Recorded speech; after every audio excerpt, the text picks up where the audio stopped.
SBI പുറത്തുവിട്ട electoral bond വാങ്ങിയവരുടെ പട്ടികയിൽ ഒരു മാധ്യമ പ്രവർത്തകയും 2 ഇലക്ടറൽ ബോണ്ടുകൾ വാങ്ങിയതായി രേഖപ്പെടുത്തിയിട്ടുണ്ടായിരുന്നു. ഒരു മാധ്യമ പ്രവർത്തക ഏത് രാഷ്ട്രീയ പാർട്ടിക്ക് സംഭാവന നൽകാനാണ് 2 ഇലക്ടറൽ ബോണ്ടുകൾ വാങ്ങിയത് എന്ന് അന്വേഷിച്ചവർക്ക് കിട്ടിയ ഉത്തരം രസകരമായിരുന്നു. ആ 2 ഇലക്ടറൽ ബോണ്ടുകളാണ് യഥാർത്ഥത്തിൽ നരേന്ദ്രമോദിയുടെയും BJPയുടെയും അടപ്പിളക്കി കളഞ്ഞത്. സുപ്രീം കോടതിക്ക് പോലും അവരുടെ നിർണായകമായ ഉത്തരവ് പ്രഖ്യാപിക്കുന്നതിന് വഴികാട്ടിയായ ഒരു അന്വേഷണാത്മക റിപ്പോർട്ടിങ്ങിലേക്ക് വഴിതെളിച്ചത് ആ 2 ബോണ്ടുകളായിരുന്നു.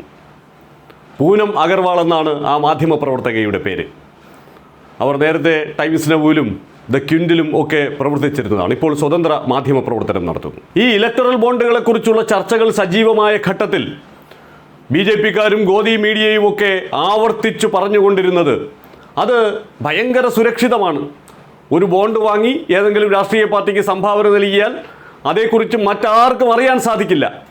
അത്രമേൽ സുതാര്യമായി, അത്രമേൽ മറ്റ് വിവരങ്ങളൊന്നും ഇല്ലാത്ത വിധത്തിൽ നിങ്ങൾക്കൊരു രാഷ്ട്രീയ പാർട്ടിക്ക് സംഭാവന നൽകാൻ കഴിയുന്ന സാധനമാണത്.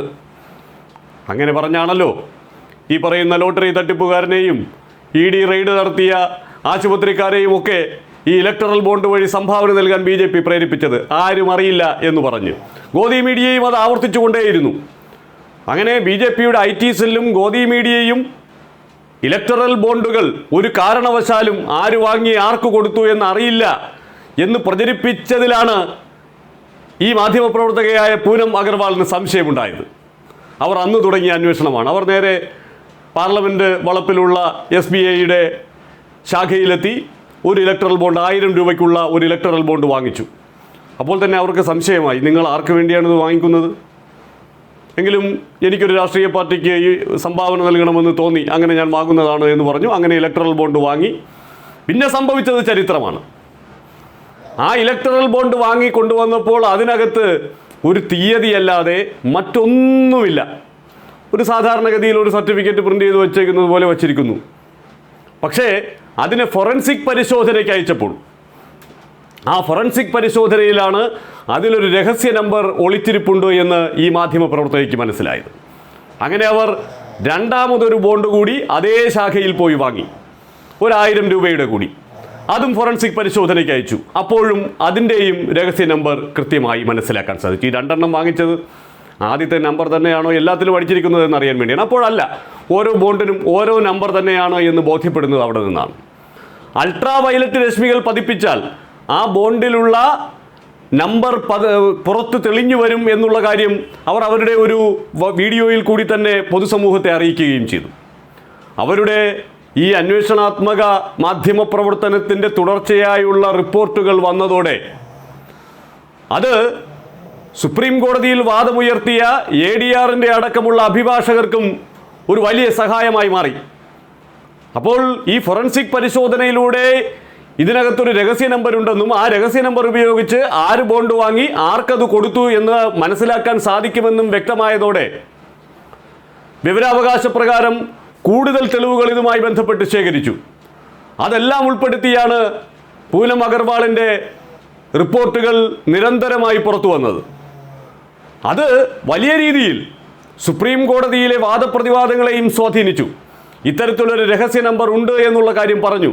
അത് ആർക്കും അറിയാൻ കഴിയില്ല എന്നുള്ള വാദം SBIയുടെ അഭിഭാഷകർ ഉയർത്തിക്കൊണ്ടിരുന്നപ്പോഴും മറുഭാഗത്തിന് പിടിവള്ളിയായത് ഈ 2 ബോണ്ടുകളിൽ ഫോറൻസിക് പരിശോധന നടത്തി അൾട്രാവയലറ്റ് രശ്മി പതിപ്പിച്ചാൽ അതിലെ നമ്പർ തെളിഞ്ഞു വരുമെന്ന് പൂനം അഗർവാൾ കണ്ടെത്തിയ ആ റിപ്പോർട്ടായിരുന്നു. അത് സുപ്രീം കോടതിക്കും ഒരു വലിയ സഹായമായി മാറി. ആദ്യഘട്ടത്തിൽ ആ നമ്പർ വെളിപ്പെടുത്തണമെന്ന് സുപ്രീം കോടതി പറഞ്ഞില്ലെങ്കിലും 2ാം ഘട്ടത്തിൽ BJPയുടെ ഉച്ചിക്കടിച്ചുകൊണ്ട് ആ നമ്പർ വെളിപ്പെടുത്താനും SBI തയ്യാറാകണം, അതുവഴി അത് ആർക്കാണ് കൊടുത്തത് എന്ന് മനസ്സിലാക്കാൻ സാധിക്കില്ലേ എന്ന ചോദ്യം ഉയർന്നത് പോലും ഈ മാധ്യമപ്രവർത്തകയുടെ ധീരമായ നിലപാട് കൊണ്ടായിരുന്നു. അവരുടെ ഒരു സംശയത്തിൽ നിന്നുയർന്ന അന്വേഷണാത്മക മാധ്യമ പ്രവർത്തനത്തിൻ്റെ തുടർച്ചയായിട്ടായിരുന്നു. കാരണം ഗോഡി മീഡിയ അത്രയ്ക്ക് ആവേശത്തോടു കൂടി ഒരു കാര്യം തറപ്പിച്ച് പറയുന്നുണ്ടെങ്കിൽ അതിനകത്ത് എന്തോ കള്ളമുണ്ട് എന്നുള്ള ബോധ്യത്തിൽ നിന്നാണ് അവർ ആ അന്വേഷണാത്മക രീതിയിലേക്ക് കടന്നതും 2 ബോണ്ടുകൾ വാങ്ങി മോദിയുടെ കഥ കഴിച്ചതും. ഇന്ത്യ കണ്ട ഏറ്റവും വലിയ അഴിമതിക്ക് ഇലക്ടറൽ ബോണ്ട് തട്ടിപ്പിലൂടെ ചുക്കാൻ പിടിച്ച ഈ ലോകത്തിലെ തന്നെ ഏറ്റവും വലിയ കൊള്ളസംഘത്തിൻ്റെ ചീഫ് എക്സിക്യൂട്ടീവ് ഓഫീസർ ആരാണ് എന്ന് ചോദിച്ചാൽ സംശയമില്ലാതെ നമുക്ക് പറയാം, അത് ധനമന്ത്രി നിർമ്മലാ സീതാരാമനാണ്. BJPക്ക് ഏറ്റവും അധികം ഇലക്ടറൽ ബോണ്ടിലൂടെ സംഭാവന നൽകിയ ചൂതാട്ടക്കാരനും ലോട്ടറി വീരനുമൊക്കെയായ സാന്റിയാഗോ മാർട്ടിനുമായി 2023 പ്രത്യേക കൂടിക്കാഴ്ചയൊക്കെ നടത്തിയ നിർമ്മലാ സീതാരാമൻ ഈ 1373 കോടി രൂപ സാന്റിയാഗോ മാർട്ടിനിൽ നിന്ന് ഒപ്പിച്ചു കൊടുക്കുന്നതിൽ നിർണായക പങ്കാണ് വഹിച്ചത് എന്നുള്ളത് വ്യക്തം. ആ നിർമ്മലാ സീതാരാമൻ ഒരു ലജ്ജയുമില്ലാതെ ഒരു പൊതുവേദിയിൽ വന്നിരുന്ന് നുണ പറയുകയാണ്. ജനം അത് കേട്ടിരുന്ന ജനം അവരെ കൃത്യമായി തന്നെ ആക്ഷേപിച്ച് ആ ആക്ഷേപം തിരിച്ചറിഞ്ഞ് വീണ്ടും വീണ്ടും വിശദീകരിച്ച് വല്ലാതെ വിമ്മിഷ്ടപ്പെടുകയാണ് നിർമ്മലാ സീതാരാമൻ. നിർമ്മലാ സീതാരാമൻ പറയുന്നത്, ആക്ഷേപം ഉയരുന്നത് ED യെയും ഇൻകം ടാക്സ് ഡിപ്പാർട്ട്മെൻറ്റിനെയും ഒക്കെ വിട്ട് ആളുകളെ വിരട്ടി ഞങ്ങൾ പണം വാങ്ങിച്ചു എന്നല്ലേ? അങ്ങനെയൊന്നുമല്ല സംഭവിച്ചത്. ഞങ്ങൾ ഈ ED റെയ്ഡിനൊക്കെ മുമ്പാണ് അവരിൽ നിന്ന് പണം വാങ്ങിച്ചത്, അതിനുശേഷം അവിടെ പോയി റെയ്ഡ് നടത്തിയതാണ്. അതായത് പൈസ വാങ്ങിയതിൻ്റെ പേരിൽ റെയ്ഡ് നടത്താതിരുന്നിട്ടില്ല എന്ന് സ്ഥാപിക്കാൻ ശ്രമിച്ചതാണ്. എന്നിട്ട് അവർ കേട്ടിരുന്ന ആളുകളോട് ചോദിക്കുന്നു, ഞാൻ പറഞ്ഞതൊക്കെ സത്യമാണ് എന്ന് നിങ്ങൾക്ക് ബോധ്യപ്പെടുന്നില്ലേ എന്ന്. ഒരു മനുഷ്യൻ അത് കേട്ട് പ്രതികരിക്കുന്നില്ല, ഒരു നിശബ്ദത. അപ്പോൾ നിർമ്മലാ സീതാരാമൻ ബോധ്യപ്പെട്ടു, ഞാൻ നാണം കെട്ടിരിക്കുന്നു, ഞാൻ പറഞ്ഞത് നുണയാണ് എന്ന് മുന്നിലിരിക്കുന്ന ബോധമുള്ള മനുഷ്യർ തിരിച്ചറിഞ്ഞിരിക്കുന്നു എന്ന്. That the money is given after the ED raid happened. For all you know, the money was given earlier, and in spite of that, we went knocking at their doors. Am I making sense? No? What if the companies gave the money and after that? നോക്കൂ, ഈ രാജ്യത്തിൻ്റെ ധനകാര്യമന്ത്രിയാണ് പച്ചയ്ക്ക് നമ്മുടെ മുന്നിൽ വന്നിരുന്ന് നുണ പറയുന്നത്. നമ്മൾ മുൻ വീഡിയോകളിലൊക്കെ കൃത്യമായി പരിശോധിച്ചിട്ടുള്ളതാണ്. ഇൻകം ടാക്സ് ഡിപ്പാർട്ട്മെൻറ്റിനെയും ED യെയും ഉപയോഗിച്ച്, രണ്ടും ധനവകുപ്പിൻ്റെ കീഴിലുള്ളതാണല്ലോ, എങ്ങനെയാണ് വേട്ടയാടലുകൾ നടത്തി കമ്പനികളെ നിർബന്ധപൂർവം ഈ ഇലക്ടറൽ ബോണ്ടുകൾ വാങ്ങിക്കുന്നതിലേക്ക് കൊണ്ടുവന്നത് എന്നുള്ള കാര്യം.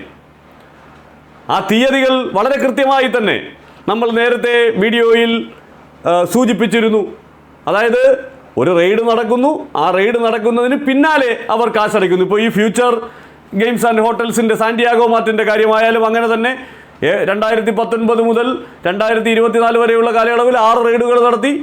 ആ കാലയളവിനുള്ളിൽ 1373 രൂപ അവർ ഇലക്ടറൽ ബോണ്ടായി വാങ്ങി. 2024 ആദ്യവും 2023 അവസാനവും അവരുടെ സ്ഥാപനങ്ങളിൽ റെയ്ഡ് നടന്നു. അപ്പോൾ നിർമ്മലാ സീതാരാമൻ പറയുന്നത് ശരിയാണ്. ചിലരിൽ നിന്ന് കൂടുതൽ പൈസ വേണ്ടി വരുമെന്ന് തോന്നുമ്പോൾ വീണ്ടും വീണ്ടും റെയ്ഡ് നടത്തും. ആദ്യം ഒരു പൈസ മേടിച്ചാലും രണ്ടാമത് പോയി ഒരിക്കൽ കൂടി ഒരു റെയ്ഡ് കൂടി നടത്തും. അപ്പോൾ അവരിൽ നിന്ന് കുറച്ച് പൈസ കൂടി കിട്ടും.